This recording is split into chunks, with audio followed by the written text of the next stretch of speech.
নমস্কাৰ মই মৌজি বন্ধুসকল পলকতে চাওক আজি সন্ধিয়াৰ 7টা গুৰুত্বপূৰ্ণ খবৰ প্ৰথমটো খবৰ মন্ত্ৰী জয়ন্ত মল্ল বৰুৱাই গুৱাহাটীত নিৰ্মাণ কৰিছে পত্নীৰ নামত 3 তাৰকাযুক্ত বিশাল হোটেল লগতে অসমৰ ভিন্ন প্ৰান্তত বিঘাই বিঘাই মাটি ক্ৰয় কৰিছে মন্ত্ৰী জয়ন্ত মল্ল বৰুৱাই সংবাদমেল পাতি মন্ত্ৰী জয়ন্ত মল্ল বৰুৱাৰ সম্পত্তিৰ তালিকা প্ৰকাশ কৰিলে বিধায়ক অখিল গগৈয়ে মন্ত্ৰী জয়ন্ত মল্ল বৰুৱাৰ সম্পত্তিৰ নতুন তথ্য ফাদিল বিধায়ক অখিল গগৈৰ পত্নী জুলি ডেকা বৰুৱাৰ নামত 3 তাৰকাযুক্ত হোটেল নিৰ্মাণ কৰিছে মন্ত্ৰীগৰাকীয়ে গুৱাহাটীৰ গণেশগুৰিৰ গণেশ মন্দিৰৰ সমীপত নিৰ্মাণ কৰিছে কৈলাশ ৰেচিডেন্সি আৰু নিৰ্মাণৰত হোটেলখনৰ ফটো সহ তথ্য সংবাদমূলত প্ৰকাশ কৰিলে বিধায়ক অখিল গগৈয়ে আৰু এই হোটেলখনৰ বাবে মন্ত্ৰীগৰাকীয়ে ৰাজসাহায্য বিচাৰিব বুলিও সংবাদমেলত উল্লেখ কৰে শিৱসাগৰৰ বিধায়কগৰাকীয়ে পত্নীৰ কোম্পানীৰ নামত ৰঙিয়াত মন্ত্ৰীগৰাকীয়ে একেদিনাই 39 বিঘা 3 কোঠা 16 লাচা মাটি ক্ৰয়ৰ তথ্য শুকুৰবাৰে ভাদিল কৰিছিল অখিল গগৈয়ে আৰু লগতে তেজপুৰত মন্ত্ৰীৰ পত্নীৰ company JMB Aqua Agro Private Limitedৰ নামত মাটি ক্ৰয়ৰ তথ্য ফাদিল কৰিছিল বা ফাদিল হৈছিল আৰু তাৰ পিছতে এইবাৰ গুৱাহাটীত নিৰ্মাণৰত এখন 3 ষ্টাৰ অৰ্থাৎ 3 তাৰকাযুক্ত হোটেলৰ তথ্য ফাদিল কৰিছে বিধায়ক অখিল গগৈয়ে অখিল গগৈৰ প্ৰশ্ন ইমান টকা তেওঁ ক'ত পাইছে অসমৰ বিভিন্ন প্ৰান্তত বিঘাই বিঘাই মাটি ক্ৰয় কৰিছে আৰু হোটেল নিৰ্মাণ কৰিছে কেইবা কোটি টকীয়া মাটিত কেইবা কোটি টকাৰ হোটেল নিৰ্মাণ কৰিছে এই টকাবোৰৰ উৎস কি আয়ৰ উৎস কি মন্ত্ৰী জয়ন্ত মল্ল বৰুৱাৰ পৰৱৰ্তী খবৰ আচাৰ্য পংকজ পাঠকৰ চুলি গজোৱা চিকিৎসাক লৈ এইবাৰ প্ৰতিক্ৰিয়া প্ৰকাশ কৰিছে মুখ্যমন্ত্ৰী হিমন্ত বিশ্ব শৰ্মাই এই সন্দৰ্ভত কয় যে পংকজ পাঠকৰ চিকিৎসাত যদি চুলি গজে তেন্তে পংকজ পাঠকে নোবেল বঁটা পাব লাগে এই চিকিৎসাত সঁচাকৈ যদি চুলি গজে তেন্তে ময়ো ল'ম মুখ্যমন্ত্ৰী ডক্টৰ হিমন্ত বিশ্ব শৰ্মাৰ এই গুৰুত্বপূৰ্ণ মন্তব্য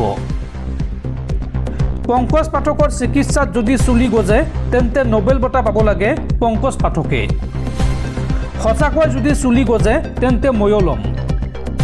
মুখ্যমন্ত্ৰী ডক্টৰ হিমন্ত বিশ্ব শৰ্মাই কৰিলে এই ডাঙৰ মন্তব্য সঁচাই যদি চুলি গজে তেন্তে অসমৰ বাবে এয়া এক কৃতিত্ব চুলি গজিলে মন্ত্ৰীসকলে ল'ব পংকজ পাঠকৰ দৰৱ পংকজ পাঠকৰ চিকিৎসাত যদি চুলি গজে তেন্তে তেওঁ নোবেল বঁটা পাব উল্লেখযোগ্য যে বিগত কেইবাদিনৰ পৰা অসমৰ বিভিন্ন জিলাত টপামূৰত এই চুলি গজোৱাৰ ঔষধ লগোৱা কেম্প পাতি আহিছিল পংকজ পাঠকে আৰু শেহতীয়াকৈ ৰাজ্যৰ ভিন্ন প্ৰান্তত বিতৰ্কত সোমাই পৰিছিল পংকজ পাঠক আৰু তাৰ পিছতে মুখ্যমন্ত্ৰী এই সন্দৰ্ভত কৈছে যদি সঁচাকৈ পংকজ পাঠকৰ চিকিৎসাত চুলি গজে তেন্তে তেওঁ নোবেল বঁটা পাব আৰু মুখ্যমন্ত্ৰী নিজেও এই ঔষধ লগাব সংবাদমেলত আজি এই মন্তব্য কৰিছে মুখ্যমন্ত্ৰী হিমন্ত বিশ্ব শৰ্মাই পৰৱৰ্তী খবৰ গোমাংস ৰপ্তানিত বিশ্বৰ ভিতৰতে 2 নম্বৰ স্থানত ভাৰত আমেৰিকা অষ্ট্ৰেলিয়াক পিছ পেলাই বিশ্বৰ দ্বিতীয় স্থান দখল ভাৰতৰ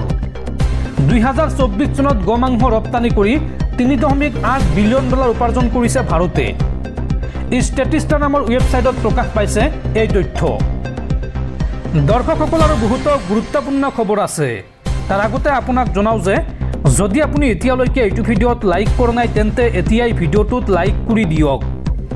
আৰু অনেক ধৰণৰ ভিডিঅ'সমূহ নিতৌ চাবলৈ চেনেলটো সাবস্ক্ৰাইব কৰি কাষত থকা বেল আইকনটো প্ৰেছ কৰি ৰাখক পৰৱৰ্তী খবৰ অসমত খিলঞ্জীয়াক উচ্ছেদ কৰাক লৈ মন্ত্ৰী ৰণোজ পেগুৰ ডাঙৰ ঘোষণা মন্ত্ৰী ৰণোজ পেগুৱে কয় যে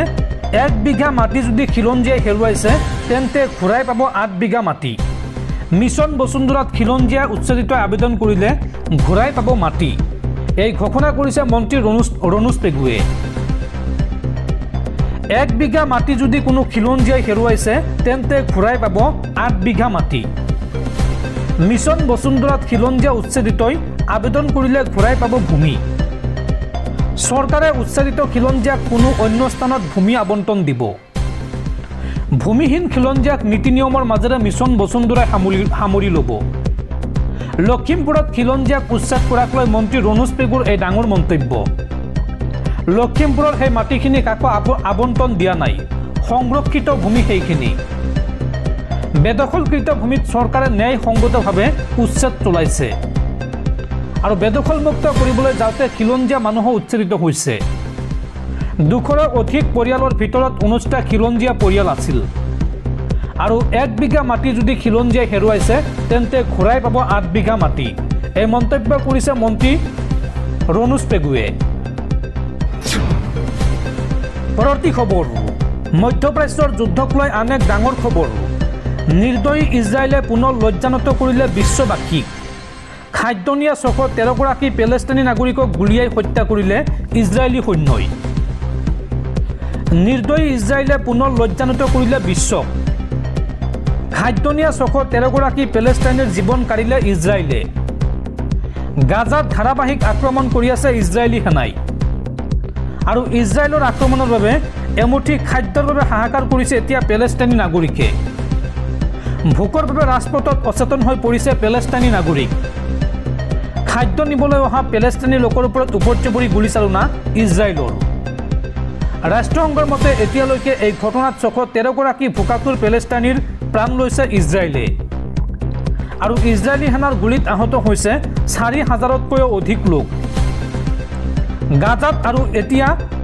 ভয়ংকৰ দুৰ্ভিক্ষৰ আশংকা প্ৰকাশ কৰিছে ৰাষ্ট্ৰসংঘই ইজৰাইলৰ এই ভয়ংকৰ কাণ্ডৰ পিছতে গাজাত এতিয়া ভয়ংকৰ দুৰ্ভিক্ষৰ আশংকা কৰিছে ৰাষ্ট্ৰসংঘই পৰৱৰ্তী খবৰ কামৰূপৰ ৰজা ভগদত্তৰ নামেৰে নামাকৰণ কৰা হ'ব গুৱাহাটী মহানগৰীৰ ৰুক্মিণী গাঁৱৰ নতুন উৰণ সেতু মুখ্যমন্ত্ৰী ডক্টৰ হিমন্ত বিশ্ব শৰ্মাই আজিৰ দিনটোত কৰিছে এই ডাঙৰ ঘোষণা পৰৱৰ্তী খবৰ নিৰ্বাচনৰ প্ৰাকক্ষণত বিজেপি নেতাৰ সৈতে ভয়ংকৰ ঘটনা ঘৰৰ সন্মুখতে বিজেপি নেতাক গুলিয়াই হত্যা কৰি থৈ গ'ল দুৰ্বৃত্তই নিৰ্বাচনৰ প্ৰাকক্ষণত বিজেপি নেতাক গুলিয়াই হত্যা ঘৰৰ সন্মুখতে বিজেপি নেতাক গুলিয়াই হত্যা দুৰ্বৃত্তৰ গোপাল খেমকা নামৰ ব্যৱসায়ী তথা বিজেপি নেতাক গুলিয়াই হত্যা বিহাৰ বিধানসভা নিৰ্বাচনৰ পূৰ্বে ৰাজ্যখনত হত্যা হিংসা পাটনাত বিজেপি নেতা তথা ব্যৱসায়ীক গুলিয়াই হত্যা নিশা ঘৰৰ বাহিৰতে গুলিয়াই থৈ গ'ল অজ্ঞাত আততায়ীয়ে আৰু তাৰ পিছত ঘটনাস্থলীতে ঢলি পৰি প্ৰাণ হেৰুৱাই গোপাল খেমকাই উল্লেখযোগ্য যে 3 বছৰ পূৰ্বে একেদৰে হত্যা কৰা হৈছিল গোপাল খেমকাৰ পুত্ৰকো আৰু বিধানসভা নিৰ্বাচনৰ পূৰ্বে নীতিশৰ ৰাজ্য বিহাৰত বিজেপি নেতাক গুলিয়াই হত্যা কৰাক লৈ এতিয়া তীব্ৰ চাঞ্চল্য পৰৱৰ্তী খবৰ জম্মু কাশ্মীৰত অমৰনাথ তীৰ্থযাত্ৰীৰ বাছ দুৰ্ঘটনাগ্ৰস্ত একেলগে 5খন বাছৰ মাজত ভয়ানক সংঘৰ্ষ নিয়ন্ত্ৰণ হেৰুৱাই 5খন বাছৰ মাজত একেলগে সংঘৰ্ষ হয় আৰু এই ভয়ংকৰ দুৰ্ঘটনাত আহত হৈছে 34 গৰাকী ভক্ত আৰু আহতসকলক ততাতৈয়াকৈ ভৰ্তি কৰোৱা হৈছে হাস্পতালত জম্মু কাশ্মীৰৰ ৰামবনত সংঘটিত হৈছে এই ঘটনা পৰৱৰ্তী খবৰ পশ্চিমবংগত নলবাৰী আৰক্ষীৰ বৃহৎ অভিযান এই অভিযানত উৎখাত হৈছে মানৱ সৰবৰাহকাৰী চক্ৰটোৰ কবলত পৰা নাবালিকাসহ 3 গৰাকী মহিলাক উদ্ধাৰ হোৱা নাবালিকাসহ মহিলা কেইগৰাকী নলবাৰী ডিমাপুৰ আৰু বিহাৰৰ ঘটনা সন্দৰ্ভত নলবাৰী সদৰ থানাত 219/25 নম্বৰত ৰুজু হৈছে এটা গোচৰ আৰু এই গোচৰৰ ভিত্তিত বংগ আৰক্ষীৰ সহযোগত পাঞ্চিপাৰাত নলবাৰী আৰক্ষীয়ে চলাইছিল অভিযান আৰু এই অভিযান কালত মানৱ সৰবৰাহকাৰী চক্ৰৰ পৰা নাবালিকাসহ 3 গৰাকী মহিলাক উদ্ধাৰ কৰিছে নলবাৰী আৰক্ষীয়ে